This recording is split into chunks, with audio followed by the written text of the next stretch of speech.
Dear student, good afternoon. प्यारे बच्चों, हम आज 11th का मैथमेटिक्स में त्रिकोणमिति पढ़ाने जा रहे हैं। त्रिकोणमिति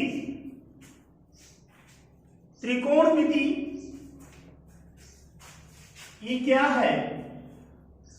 त्रिकोणमिति, जिसको अंग्रेजी में ट्रिग्नोमेट्री बोलते हैं।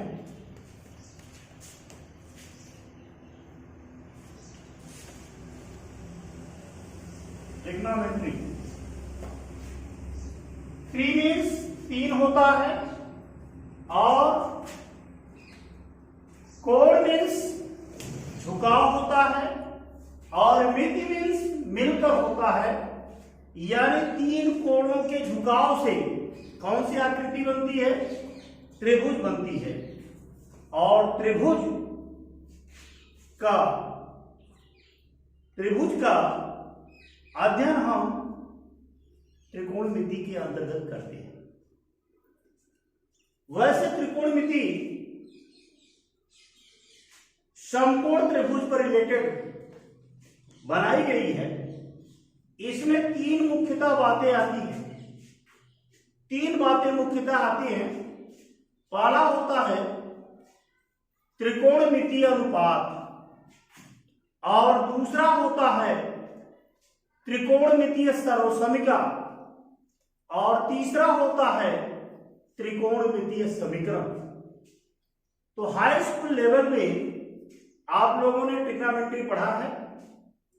त्रिकोणमितीय अनुपात पर आधारित त्रिकोणमिति हाई स्कूल में उपलब्ध था। इंटरमीडिएट में भी उसके कुछ अंश दिए गए हैं। इसके बाद आइडेंटिटी जाता है, त्रिकोणमितीय सर्वसमीका आती है, जिनको जानना बहुत ही आवश्यक है। इसके बाद त्रिकोणमितीय समीकरण यानी ट्रिग्नोमेट्रिकल इक्वेशन आता है। तो सबसे पहले आज हम आपको बता रहे हैं त्रिकोणमितीय अनुपात। तो मैंने जैसा कि बताया, अंग्रेजी में आप देख सकते हैं ट्रिग्नोमेट्री यानी ट्राई एंगल और मेट्री है, शब्दों से मिलकर बना है। ट्राई मीन्स तीन होता है, एंगल मीन्स कोण होता है और मेट्री माने होता है मिलकर, यानी तीन कोणों से मिलकर जो आकृति बनती है।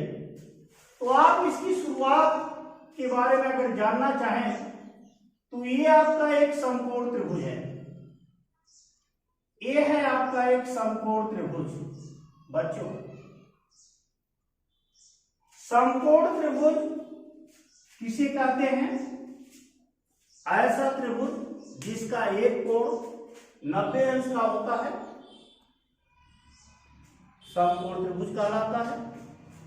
90 अंश की जो सामने की भुजा होती है वह कर्ण होती है। अंग्रेजी में इसको हाइपोटेनस बोलते हैं। हाइपोटेनस। जिस कोण को हम मापते हैं, जैसे इस कोण को हम ले रहे हैं, मान लिया इस कोण का मान है थीटा, तो जिस कोण को हम लेते हैं उसके सामने की भुजा लंब होती है। ये आपका लंब हुआ। अंग्रेजी में इसको परपेंडिकुलर बोलते हैं।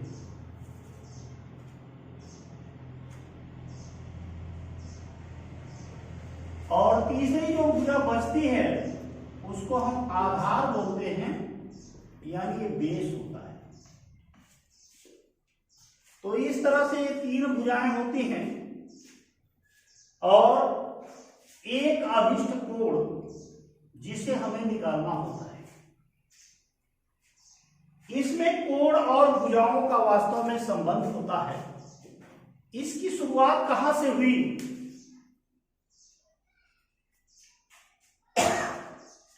इसकी शुरुआत बच्चों अमेरिका के कैलिफोर्निया यूनिवर्सिटी में एक मैथमेटिक्स के प्रोफेसर थे जिनका नाम था माइकल साइन। उसी यूनिवर्सिटी में उनकी पत्नी भी पढ़ाती थी, उनका नाम था मिसेस कोसाइन। माइकल साइन ने लंब और कर्ण तथा मिसेस कोसाइन ने आधार और कर्ण का जो अनुपात था उसका नाम साइन थीटा और कास थीटा के रूप में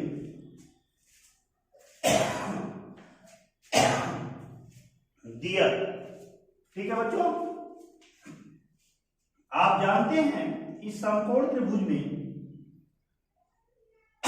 अगर ये त्रिकोणमितीय अनुपात की बात की जाए तो साइन थीटा बराबर क्या होता है, लंब बटा आधार, ये सबको पता है। कास थीटा बराबर आधार बटा लंब बटा कर्ण होता है।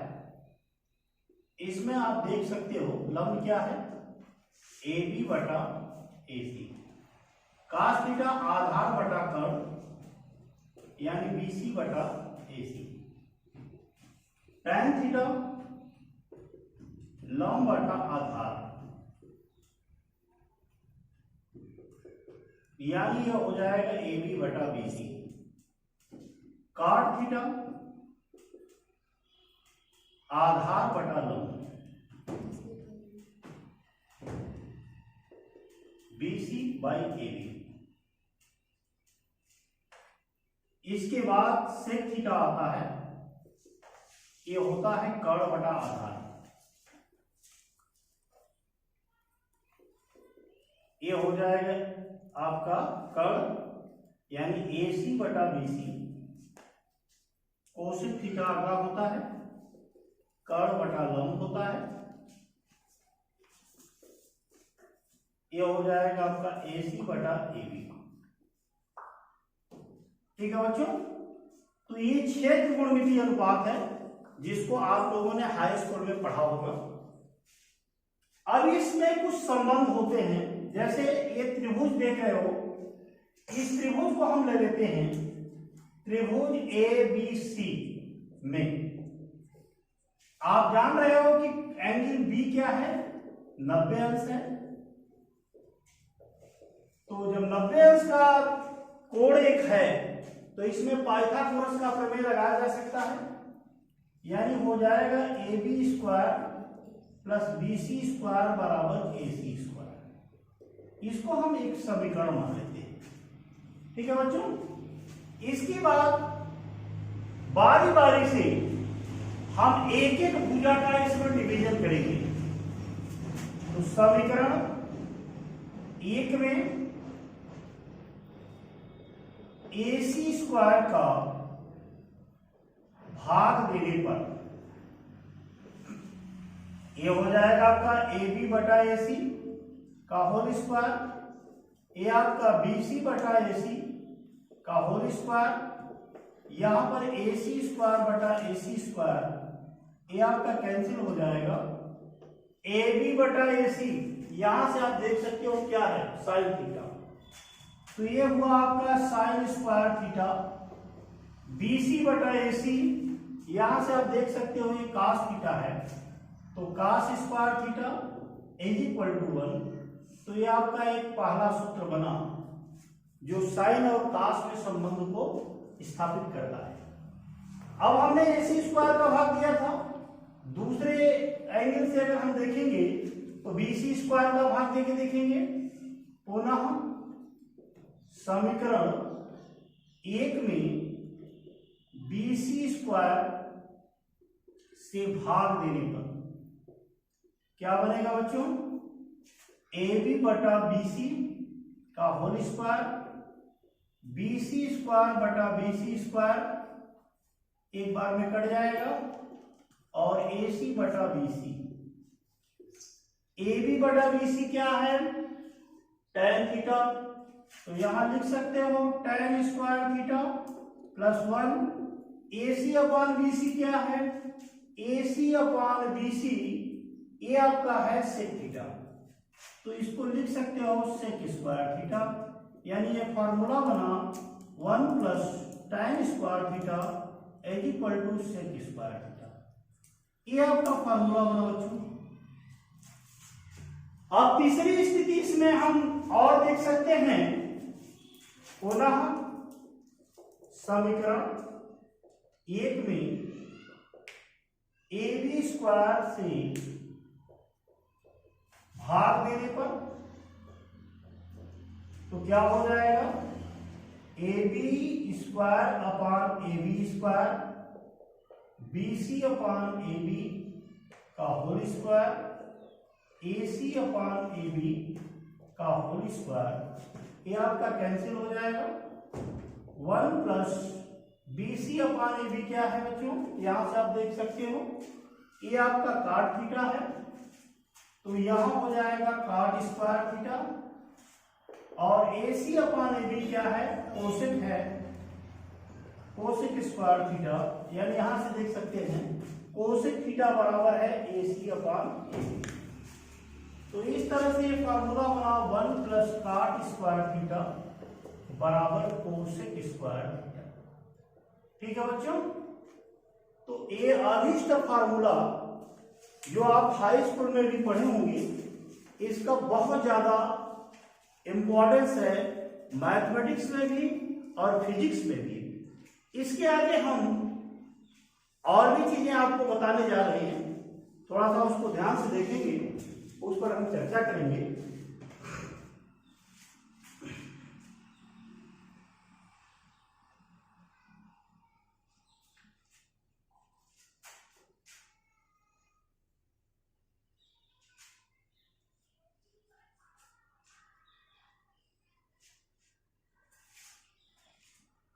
देखिए बच्चों, ट्रिग्नोमेट्री त्रिकोणमितीय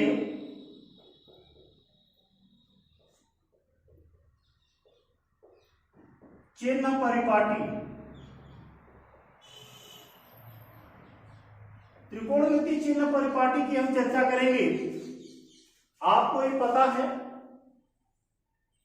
ये आपका एक्सिस होता है, यक्स यक्स डैश, ये क्षैतिज रेखा होती है, और ये आपका क्या है, वाई वाई डैश, इसको हम वर्टिकल लाइन या ऊर्ध्वाधर रेखा कहते हैं। तो इस तरह से ये आपका ऊर्ध्वाधर रेखा, ये दोनों प्रतिच्छेद कर रहे हैं जिन बिंदु पर, उसको हम मूल बिंदु कहते हैं। ये पूरा सिस्टम 360 अंश का होता है, 360 अंश का होता है, जो 90-90 अंश में 4 भागों में बढ़ता है, इसलिए इसको चतुर्थांश कहते हैं। क्या कहते हैं, तो ये आपका होता है प्रथम चतुर्थांश, प्रथम चतुर्थांश, ये आपका होता है द्वितीय चतुर्थांश,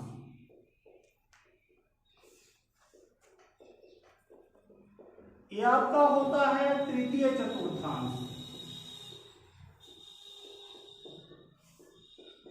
ये आपका होता है चतुर्थ चतुर्थांश।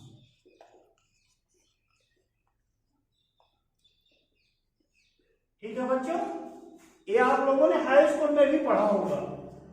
इसमें सभी त्रिकोणमितीय अनुपात, आल का मतलब सभी त्रिकोणमितीय अनुपात पॉजिटिव होते हैं, आल पॉजिटिव,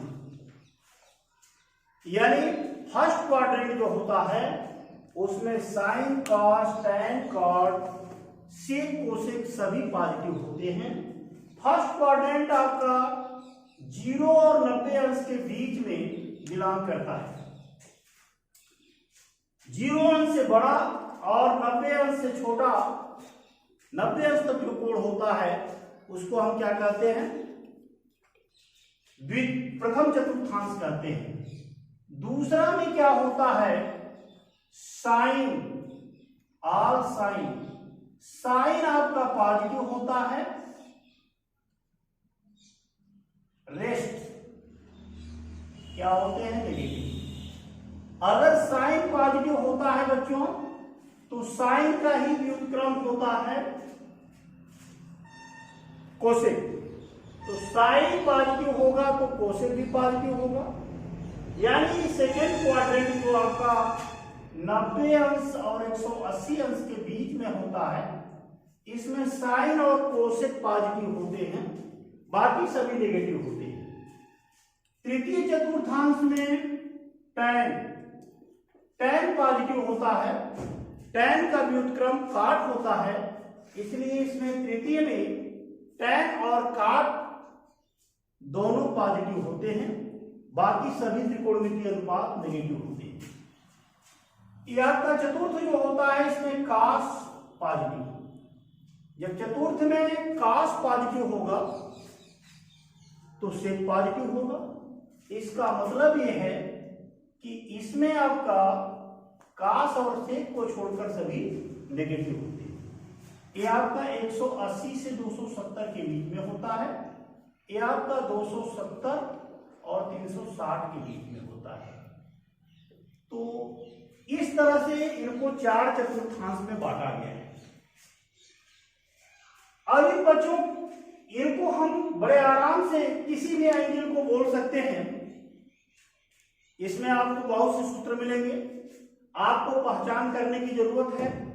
90 और 270 दो त्रिकोणमितीय अनुपात ऐसे होते हैं जो साइन कास में, कास साइन में, टैन कॉट में, कॉट टैन में, सेक कोसेक में और कोसेक सेक में कन्वर्ट होता है, जबकि 360 और 180 का जो त्रिकोणमितीय अनुपात होता है उनमें कोई कन्वर्जन नहीं होता है। तो इस तरह से इसमें आपको लगभग 54 फार्मूले बनते हैं और इन 54 फार्मूलों को याद करना होता है। ये आप लोग हाई स्कूल लेवल में ये 54 फार्मूला को पढ़ चुके हैं।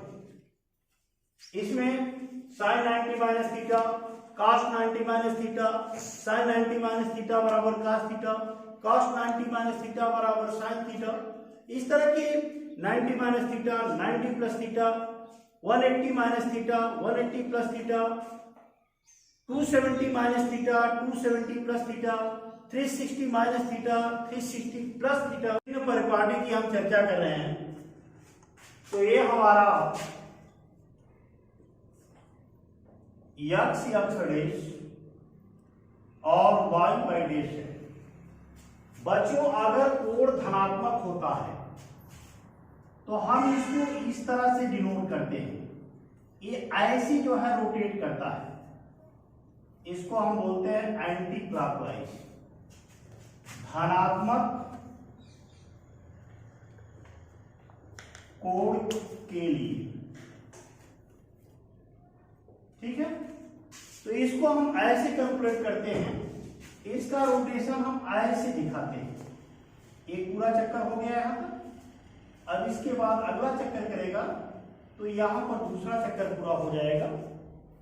इसमें जैसे हम कोई कोण लिए, हमारे पास कोण है साइन 1540, 1540 का हमारे पास कोण है और ये पूछा जा रहा है इसका मान क्या है, यह किस चतुर्थांश में होगा, तो उसके अनुसार हम पॉजिटिव या नेगेटिव देखेंगे। आइए इसको हम क्या लिख सकते हैं, साइन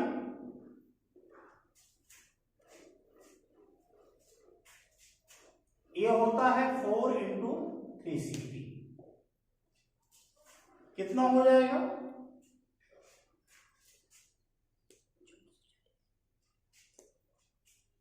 इसको हम क्या लिख सकते हैं 1840, सॉरी 1440 होगा। इसका कैलकुलेशन करेंगे हम, तो 1440 में कितना हम ऐड करें, 1440 प्लस 100 या 1540 की जगह हम 1520 ही लेते हैं। 1500 अगर 20 लेते हैं तो क्या हो जाता है यहां, ये आपका 80, यानी इसको हम साइन 80। तो किस क्वाड्रेंट में चला गया, ये प्रथम चतुर्थांश में होगा। ये कोण किस चतुर्थांश में पहुंच जाएगा, प्रथम। अगर यही दिया होता, मान लीजिए ये कोण आपका दिया होता कि नहीं, ये कोण ऋणात्मक है। अब ऋणात्मक कोण अगर दिया होता, ऋणात्मक कोण के लिए इस तरह से आपका दिया हुआ है एक्सिस, एक्स एक्स डेश है, वाई वाई डेश है, ओरिजिन है। तो ऋणात्मक कोण को हमेशा हम एंटी क्लॉकवाइज दिखाते हैं।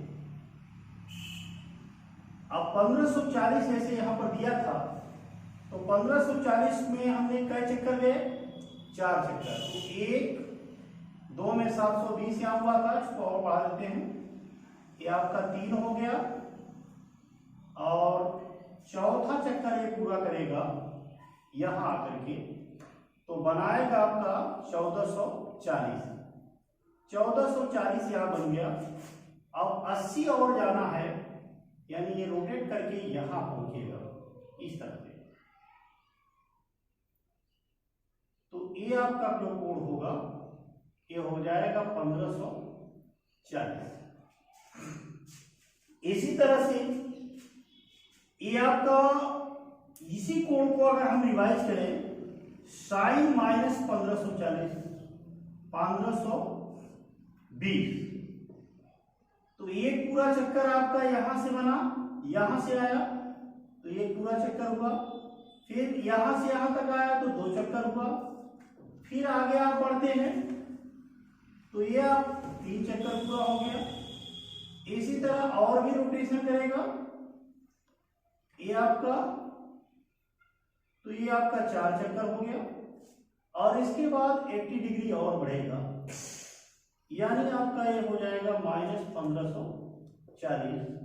तो ये आपका इस तरह से माइनस 1540 अंश का कोण बनेगा। ये किस चतुर्थांश में जाएगा, तो ये जा रहा है आपका चतुर्थांश।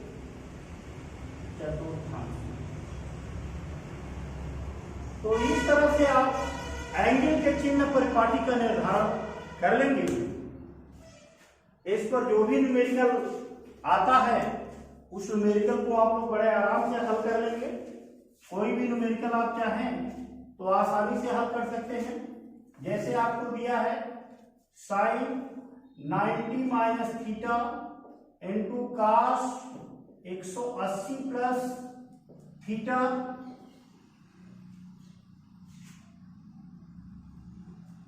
प्लस कास 270 माइनस थीटा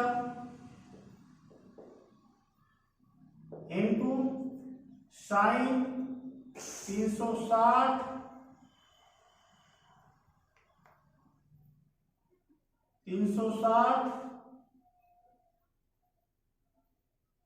ये आपका 360 प्लस थीटा कर दें, तो यहां से साइन 90 माइनस थीटा क्या होता है, ये आपका कास थीटा हो जाता है। कास 180 प्लस थीटा क्या होता है, माइनस कास थीटा हो जाता है। कास 270 प्लस थीटा क्या होता है, कास 270 प्लस माइनस थीटा, ये आपका माइनस साइन थीटा होता है। और ये आपका साइन 360 प्लस थीटा केवल साइन थीटा होता है। तो यहां से क्या मिला, minus cos square theta minus sine square theta. तो इन दोनों में क्या कॉमन है बच्चों, माइनस। तो cos square theta plus sine square theta, इसका क्या मान होता है 1, तो -1 हो जाएगी इसकी वैल्यू।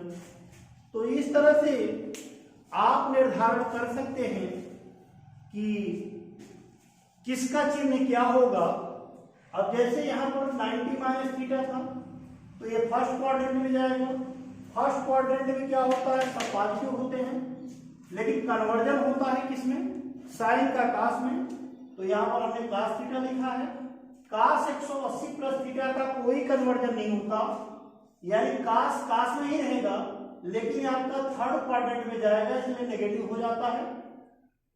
कास 270 माइनस थीटा ऑलरेडी नेगेटिव होता है, लेकिन कन्वर्जन होता है साइन में, तो माइनस साइन लिख दिए। साइन 360 प्लस थीटा, ये आपका घूम करके फिर फर्स्ट क्वाड्रेंट में जाएगा, तो केवल साइन थीटा होता है।